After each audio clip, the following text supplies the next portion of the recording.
La belle époque, oh oh. La belle époque, oh oh. La belle époque, la belle époque. Pour me champagne, love me insane.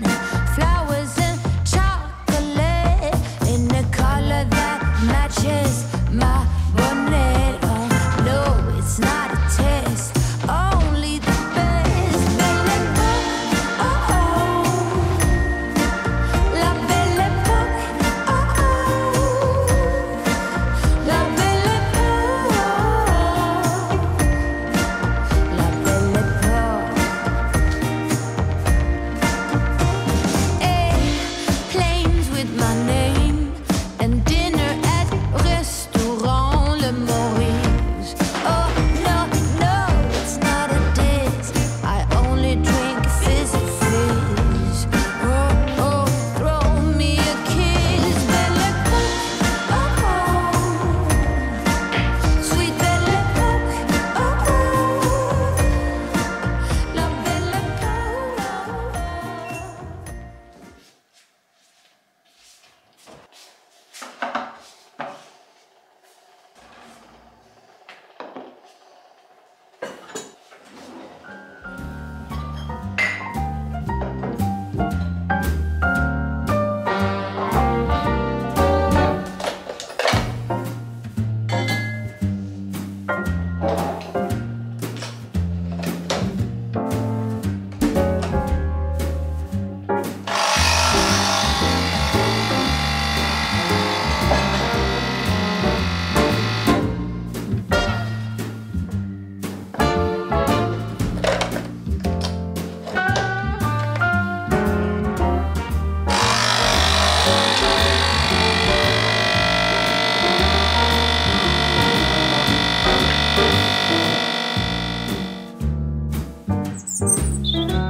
Herkese merhaba. Umarım harika bir gün ya da akşam geçiriyorsunuzdur.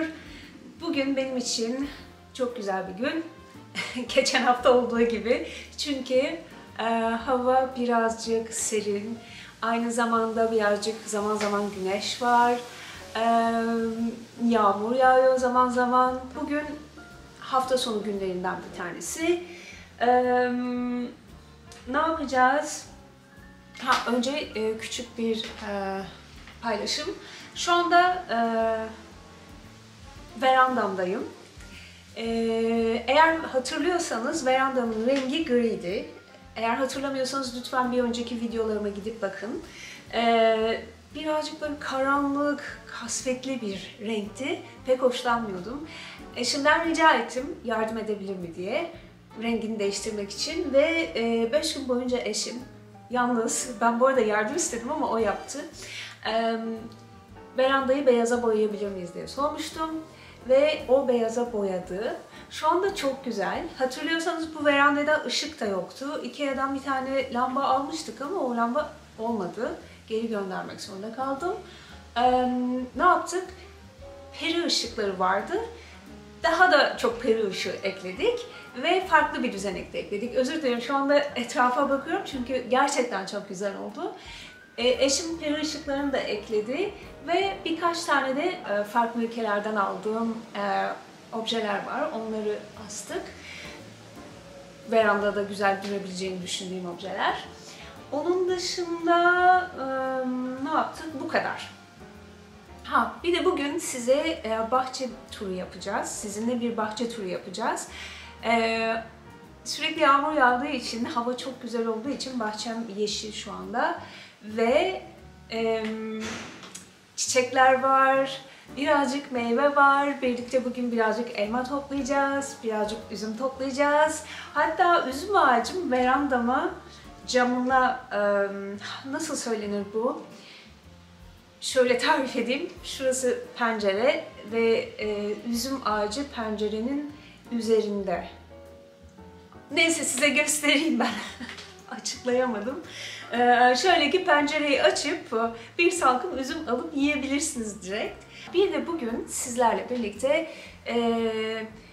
inspiration board yani ilham panosu gibi bir şey hazırlayacağız.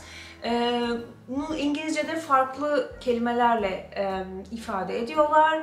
İşte inspiration board, motivation board, manifestation board, böyle farklı isimleri var. Nasıl arzu ederseniz siz ona öyle adlandırın. Birlikte bugün onu yapacağız sizinle. Başka ne yapacağız? Böyle sıradan bir gün aslında. Çok fazla bir şey yok, yapacak bir şey yok. Yağmur yağarsa, hava yeterince serin olursa ki gördüğünüz üzere kazak var üzerimde. Bu sabah da hırkamı giydim. Hatta sporumu verandada yapamadım, salonda yaptım. Şömine yakacağız. Güzel, sıcacık, huzurlu, serin bir yaz akşamı olacak diye umut ediyorum. Hadi günümüze başlayalım.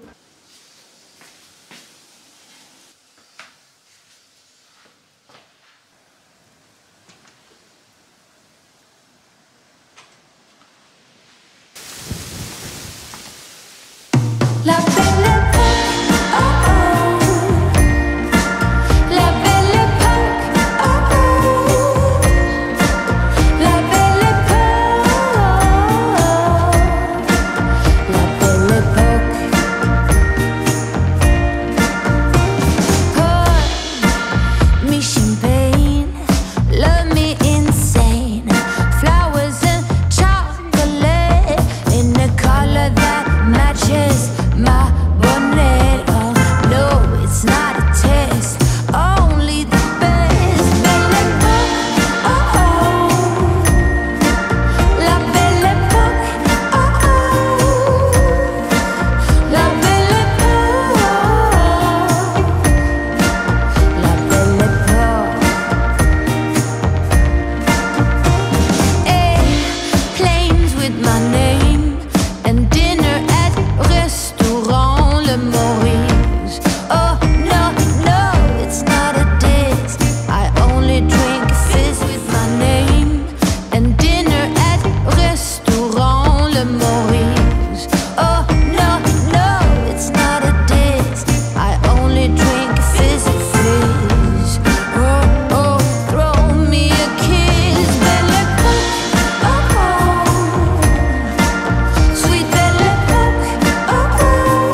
little different than all the rest. I'm quite old-fashioned, wear a hat, sometimes play chess.